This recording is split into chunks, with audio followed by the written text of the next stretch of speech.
56-годишниот Сезар Сајок е главниот осумничен за серијата испратени пакети бомби до критичарите на американскиот председател Доналд Трамп.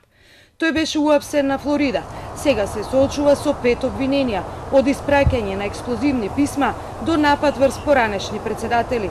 Тој е обвинет дека е испратил над 10 импровизирани бомби до главните критичари на Трамп, важни демократи, меѓу кои се и поранешниот председател Бил Клинтон и Барак Обама, и до CNN.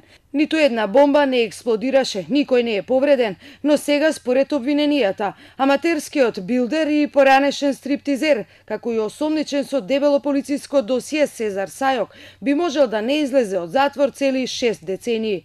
Политиката не била негова силна страна, но пред 2 години му станал целосно и лојален на Трамп. На своите профили на социјалните мрежи редовно објавувал видеа од неговите митинзи. Мирно го поднел апсењето, велат очевидците. Полицијата го пронајде во комбет Dodge Ram, во кое живеел од 2002 година. No, I didn't see any type of resistance whatsoever. I watched them walk him from, he was on the ground over by where his van was parked, and I saw them take him from where the van was, he was laying on the ground, put him in handcuffs, and they escorted him over to a black, what appeared to be a large pickup truck. До сега ширум сад, полицијата пресретна 12 пакети. Ниту еден пакет не експлодираше и за сега не е јасно дали намерата била некого физички да повредат или да шират страв и вознемиреност. Но FBI не исклучува можноста дека несдржавата патуваат уште сомнителни пакети. Today's arrest doesn't mean we're all out of the woods. There may be other packages in transit now and other packages on the way. So we need the help of everyone out there, every citizen, everyone in law enforcement, everyone we've got to help with this investigation in the days to come. Иако претходно поранешниот шеф на разузнавачката служба Джеймс Клапа испраќањето на пакетите го нарече домашен тероризам, денеска директорот на FBI Крис Врај не можеше да одговори зошто цел на Сезар Сајок биле токму демократите. Could you tell us plainly why was he targeting Democrats?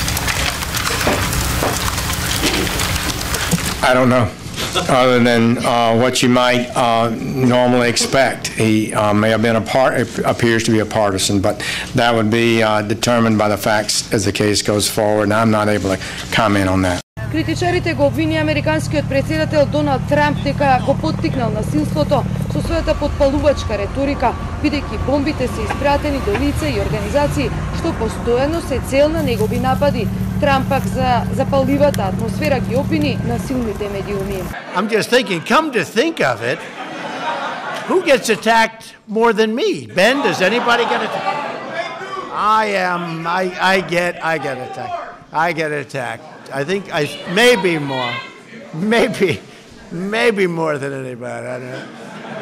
I can do the greatest thing for our country, and on the networks and on different things, it will show bad. They will take it back because fake news. Поранешниот директор на ЦИА, Џон Бренан, одговори дека Трамп би требало да запре да ги обвинува другите и од тие подобро да се погледне во огледало. Бренан му порача на Трамп да се обиде да делува председателски. You know, Kanye was very interesting because we get these poll numbers and a lot